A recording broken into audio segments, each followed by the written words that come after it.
Hello everyone, welcome back to Wine and Rants. This is the second episode of recording or whatever. This episode is on what is civility. The last episode was a history of something, the history of xenophobia. This one I want to analyze what something is. And so we've heard civility thrown around a lot. Usually it is thrown around by people who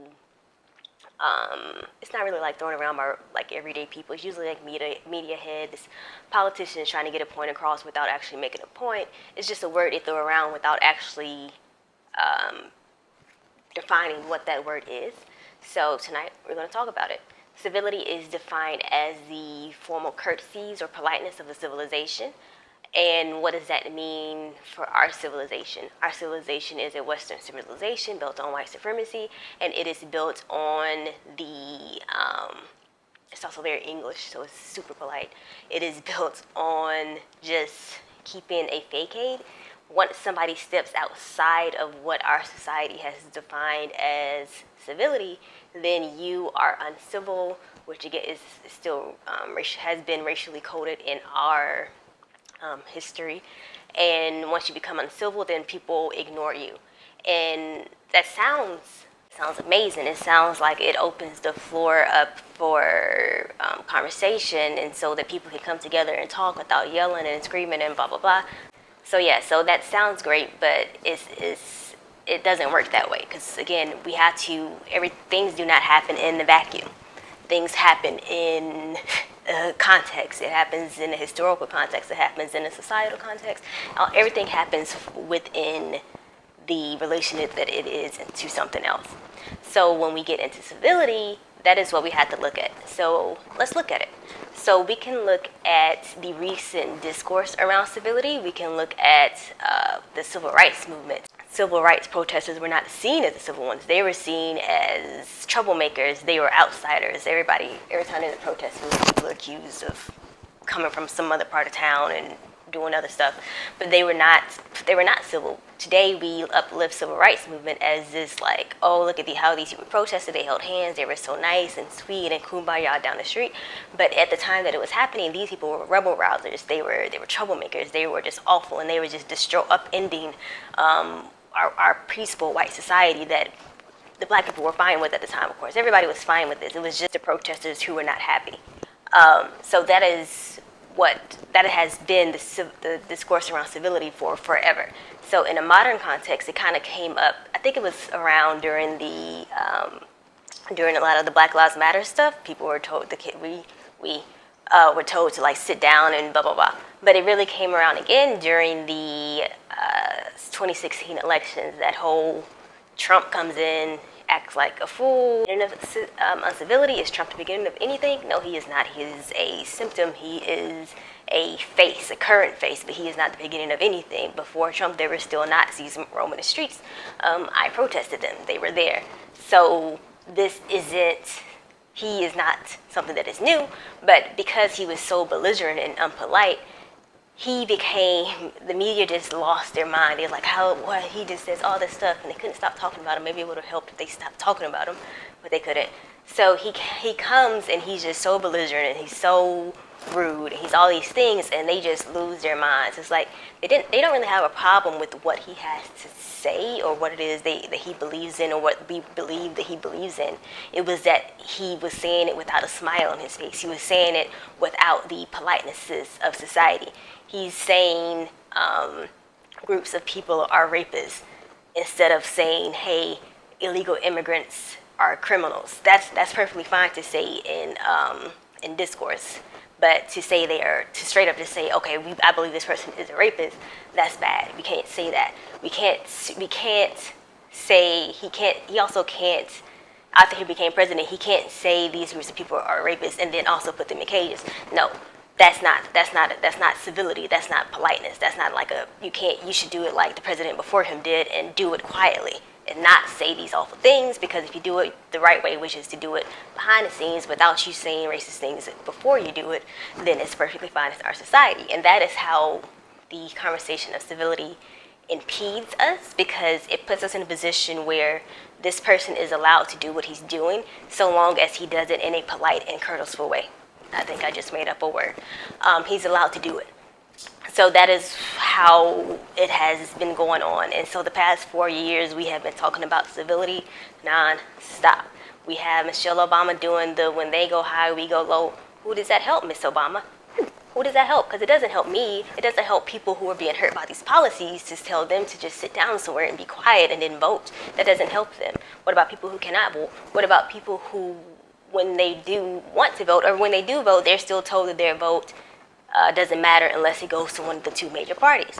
So, and then you have Joe Biden going on his ramblings. He brought up that he was able to reach across the aisle and people were civil back in his day. That's how old he is. People were civil back in his day, and he was able to work with James Eastland and Storm Thurmond. I think I'm pronouncing his name right. And then he's like, yeah, we were able to work together. We got things done, blah, blah, blah. But one, let's discuss who these two people are. Storm Thurmond is a segregationist. James Eastland is also a segregationist. James Eastland is kind of more prevalent based on just what I can find in recent historical thingies I was digging into. I couldn't really find the most stuff on Storm Eastland, but they're both for segregationists. Segregation is just a code word for white supremacists.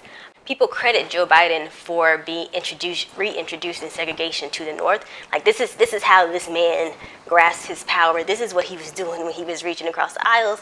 He was He was trying to stop the segregation of schools. He was trying to stop busing. He was trying to stop all these things. And so when he says he worked with these people, one of whom, James Eastland, he had a plantation that was actually the home to Fannie Lou Hammer. And she is a very famous civil rights activist, and there's a video of her on YouTube, and she's talking about how they were treated on the plantation that James Eastland owned. He owned a plantation. Plantations need to burn.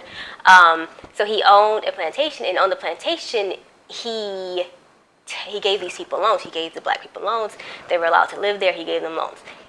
He put it out as he described it, that he was just giving them, a chance, so they had somewhere to go, so they had they were protected by him, they always had a home, they never had to leave if they didn't want to leave. But in reality, which is in the video on YouTube, I will put a link to it, he gave them high interest loans that they were never able to pay off, and therefore they were never able to leave his land. They had to consistently always pay him for a little buzz. They had to consistently pay him for the rest of their lives. Basically, they would never be able to leave the land. But because James Eastland was doing this in a civil way, it didn't matter. He was forcing them to work his land. But that's polite. That is he was being civil as far as our society is concerned. And when we look at and he also believed that black people were inferior to him. But when we look at how Joe Biden conceptualized it, he says that they work together. So they work together on segregation, which is white supremacy, and then they work together on other stuff. And what was that other stuff? The other stuff was other racist laws. So together they worked on the Comprehensive Crime Bill or Act of 1984. The Comprehensive Crime Bill or Act of 1984 is something that expanded the power of civil forfeitures. It created created the first federal sentencing body. That is something where you get your mandatory minimums and this kind of stuff. This is what they did. They weren't getting together and doing kumbaya and writing laws that help people. They were getting together and destroying black lives. But it's fine. It's fine that he does that because he was being civil as he did it. He wasn't like Trump. He wasn't shouting things and making very nasty things, saying nasty things to people. He was doing it in the legislature. He was doing it quietly and politely. So it was fine. And that is where civility is stunted. As long as you do this in the way that our society says it is polite, then you are fine to do it. So while Joe Biden is out here creating these laws, working with these segregationists, the people who were fighting against those laws and those segregationists, if they were protesting, they were seen as the uncivil people. And that is how it impedes us. It is a roadblock to progress. It is not something that helps anybody who looks like me or who looks like anybody who is not an old white man. It doesn't help us. So No. We can look at it even in a modern context of today with the resurgence white nationalism. You have people like Richard Spencer. Richard Spencer is the Nazi with the stupid haircut. He wears very tight suits. I actually don't mind a nice tight suit on a guy, but he looks like an idiot, and he just looks a hot mess. But he tries to go to school campuses. He was being interviewed often by the news, and he would try to give this sympathetic view of white nationalism. He would say, I am not a Nazi, I'm not a racist, I just believe that white people should have say. White people need rights. Somehow, at some point in history, white people lost their rights, so white people need their rights back. And they would interview this man. This man was everywhere for like 3 years. He's just all over the news. And when people, protesters, anti-fascists, just anybody, anti-fascists are protesters, Antifa, but when these people would say, hey, you cannot come here, we are not going to allow you into our school, we are not going to allow you into our cities, our states, we don't want you here. They were the ones who were being told that they were uncivil because they could not have room for a robust debate. There is no robust debate for white supremacy. White supremacy is bad. White nationalism is bad. So you had this guy going around, he's getting a sympathy play because people hate him. And it's like, oh, look, you're hurting Richard Spencer's feelings. And it's just like, no, he's garbage.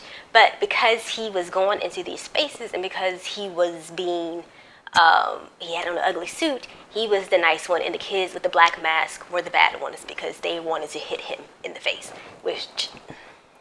So they were bad, he was good. So of course he's like going on this the media tour. He's getting all this stuff picked up. He has like speeches everywhere, and then the Unite the Right rally in Charlotte comes, and they have these that's like the white guys with the torches and their khaki shorts. So they're doing the protest in Charlotte. There's anti-Semitic chants. There's white supremacist chants, and of course they interview him again. And it's like, so Richard Spencer, what was that? He's like, no. That wasn't us. I don't chant, and when I do chant, we didn't say anything about the Jewish people. We said that wasn't me. So they interview him again instead of saying, hey, this guy is bad. They give him another chance to promote his propaganda, and it's fine. After that, it's fine because again, he is the one who is speaking calmly. The protesters, the anti-protesters for the Unite the Right rally were in the wrong, even though the Unite the Right people ran over and killed a white ally. So it was still like, and then it was so weird for that because the media kind of did villainize the Unite the Right rally people as they should have, but they still tried to find a way to be sympathetic. I think some people were saying, well, what if the anti-protesters didn't come, then there probably wouldn't have been any violence. And it was like, no, this was created. Even if there were no anti-protesters, the rally itself was violence. It was white supremacy. There is no way for white supremacy to be nonviolent. But that happened. He was still given space. I think it might have happened right after that, but either right before that, right after that, he was still, going around. At one point, he's interviewed on CNN by two black men, and it's just like, why would you do that? No, don't. So he was just given all this time because I don't think he's well spoken, but he's white and he has an ugly suit, so he is allowed to come onto TV and spread his views because he does it in a polite way. I have never seen an Antifa person interviewed by the news. I've never seen them just like, hey guys, come up and explain your reason. No, they're just always bad. So because they are the ones who are willing to fight for what they believe in a different way that the Unite the Right people were. I don't know, I think it may have been last year, but there were some tapes that came out, and of course Richard Spencer is saying very racist things. After saying he wasn't a racist, he was just standing up for white rights. Standing up for white rights is never not going to be racism because whiteness requires domination. The concept of race in our society is a pyramid, and at the top of that pyramid is if we're fighting to uphold the racial structures, at the top of that pyramid is always going to be the whiteness. And so he's saying he wanted to go back to white values, but that's not violent. There is no possible way to go back to white values without crushing the people beneath him. So of course, he's going on these media tours saying he's not a racist, and then the tapes come out. The tapes, he's shouting that it's after the Unite the Right rally. He's like really upset because of how it turned out, and he's saying that his ancestors owned black people there beneath him, blah blah blah blah, and blah blah blah blah. But he says all this racist stuff, and the media is like, oh, he's actually a racist, and it's just like, of course he's a fucking racist. He's been a racist this whole time, and you have ignored it. And you knew it, he was. I mean, it's just awful. But again, because he was doing what he did without saying what he wanted to say out loud in front of the news, he was allowed that space because at least he was being civil while doing it.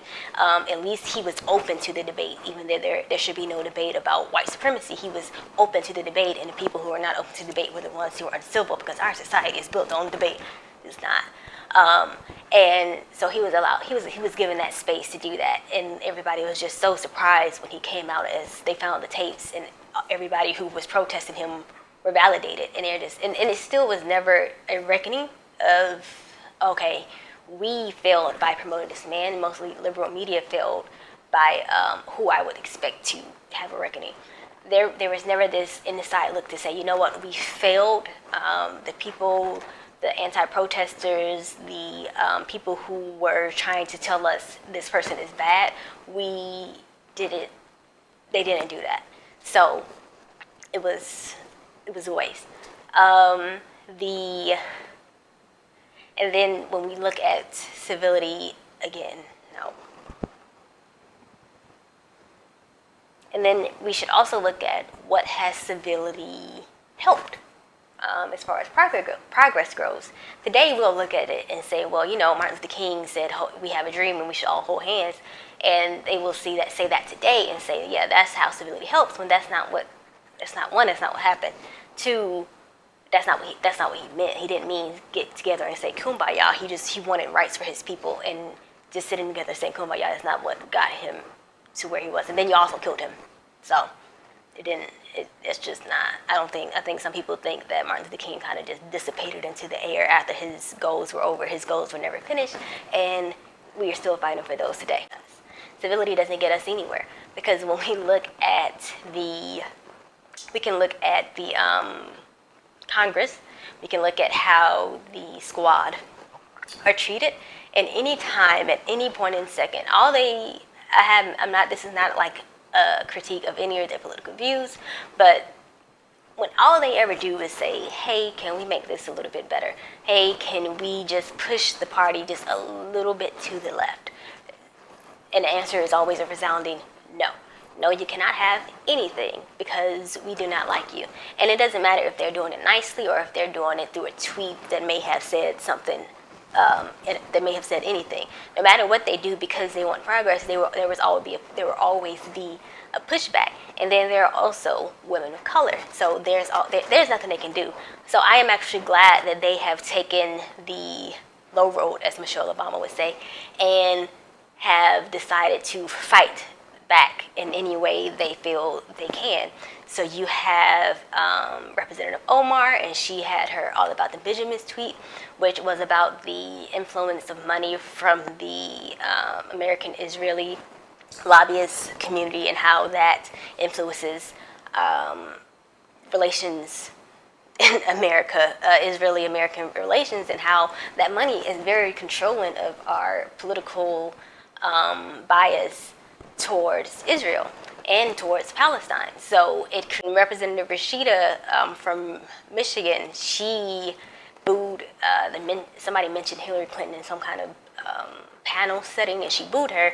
Everybody lost their mind, and it's just like, but why? There was nothing. Hillary Clinton is first of all, politicians should be booed.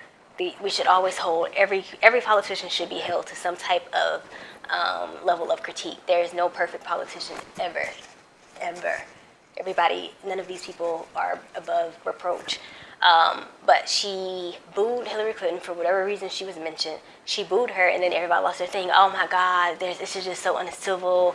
These representatives are just so this and so that, and they're so aggressive, and they're so this and they're so that. And it's like, Jesus Christ, all the lady did was boo. And there's no there's a lot of good reasons to boo Hillary Clinton. I wish y'all would give them space to do that, but you don't. You don't give any space for critique. You are only allowed to say good things about certain people. So guess what happens? They get booed, and you just need to deal with that. You could have again opened up a dialogue from that boo, but you didn't. You decided to jump on these women and do whatever it is you do.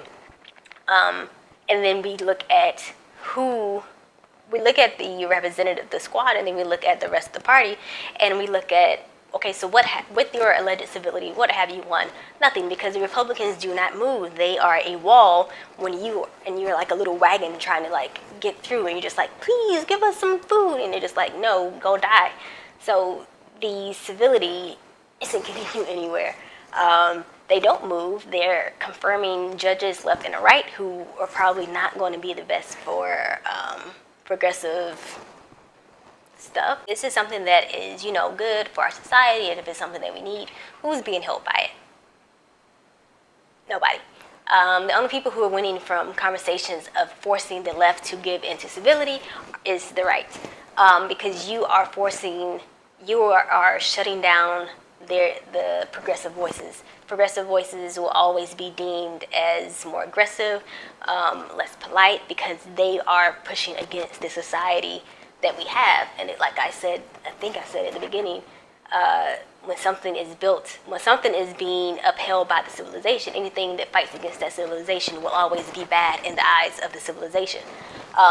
So they are not allowed to create progress, because creating progress is like tearing down the society, burn it all or something. I don't know. But it doesn't give space for rebellion. It doesn't give space for conversations that aren't, let's be really nice to each other and hold hands. It doesn't even give space to reach across the aisle, as people have claimed. Because if you look back at Joe Biden's claim of reaching across the aisle, when he reached across the aisle, he wasn't doing anything progressive. He was putting in right-wing policies, even when, because this is during Reagan's presidency, and I think the quote I'm going to say actually comes before Reagan's presidency, either before or right before or during. But even Reagan thought Joe Biden was like a little bit too right, because he wanted so much government oversight over criminal laws. And Reagan was like, no, as a Republican, you kind of don't know. That's what a Republican should be. You want less federal interference. So Reagan was like, no, let's chill out. Eventually, he did come to sign the Comprehensive Crime Bill or Act of 1984. But even then, he was like, whoa, Joe, let's just take it down. This is no defense of Reagan. Ronald Reagan was the devil. But even he was like, Joe Biden, let's chill out. But again, that civility didn't help anybody. It did not help black or brown people. It did not help, this is 80s, it didn't help anybody who was being hurt during that time. And it doesn't help anybody today. When we talk about reaching across the aisle today, what are you reaching across the aisle for? What are you trying to win? Of any nationality, black Americans, queer folks, all of these groups, working class people, all of these groups that they claim they want to help, the Republicans do not care about. So how will reaching across the aisle, or even the attempt to reach across the aisle, help those groups of people? It won't. It's just so silly. It also puts in this space, it puts out this, it normalizes bigoted views, because again, you go to say that because this person is allowed to speak calmly and he can come to a debate. I really hate when people challenge each other to debate. It's like a bunch of nerds. It's like, shut up. But, this person can come into the debate and he can have this conversation. When you give somebody the space to speak, no matter how polite when they say it, you are spreading their ideas. So when it came to Richard Spencer, sure, when he comes to the school, he sounds very nice, very sweet. But you go into the forums and you realize that all the people he's cultivating are the Klan members and the white supremacists and neo-Nazi. And you opened up that space to introduce more people to those awful groups of people, instead of just saying, hey, let's not give them the space. We do need to silence this group of people because they are Nazis. There is no space for Nazis in any society. So, we don't even want. Why would you want to be civil to a Nazi? No. This person who has these views is not in a vacuum. think I may have said that already. But he's not in a vacuum. He's not, or she's not just, chilling somewhere in their house all day. What if this person is a judge? What if this person is a police officer? What if this person is a teacher? There was like this teacher who was calling a podcast saying awful things about black people, and she was fired from her job, and everybody was like, no, what she said, she had her views, she didn't do anything to the students. And it's like, you have no proof that she didn't use her views to her students. So you have no proof that she did or didn't. And it is a lot better to just say, you know what, your words were violent and we're going to move you out of the way. And I think that's just something that happens. For some reason, we choose to believe that our opinions are our political views. Even for politicians, for some reason we say, let's leave the politics out of this. And it's just like, you're talking to a politician. This person's job is to influence our lives and create laws that hurt or improve our lives. So the politics matters. And if you have somebody like a teacher, why would you want this teacher who hates black people teaching black students? There is no way for her to come into the classroom and treat her students with respect. There's absolutely no way. It doesn't work that way. If you have a judge who has, some people just say implicit bias, but if you have a judge who was, on the side making Facebook comments about how he, again, thinks black people are violent, blah, blah, blah, no matter what person comes in, no matter which black child comes into the court, that child will receive a very high sentencing because he has already decided in his mind, with his words, with his nice Facebook post, but in reality it was violent. He has decided with his violent thoughts that this black child is not deserving of his politeness, and so he is going to sentence that black child worse than he was sentenced a white child. And that's what it creates. And then there is nothing you can do to that judge that isn't, I guess somebody would tell you to vote him out if your state has voted with judges. But there's really nothing else you can do in a society that says that protesting is uncivil, in a society that says that any type of retribution against a powerful person is uncivil. There's nothing you can do. But just hope that you can vote him out the next term. And then maybe, hopefully, that your major two options are better than him. My hair looks so good. I don't really have a point. I realize this. But one of my favorite examples is when the North Carolina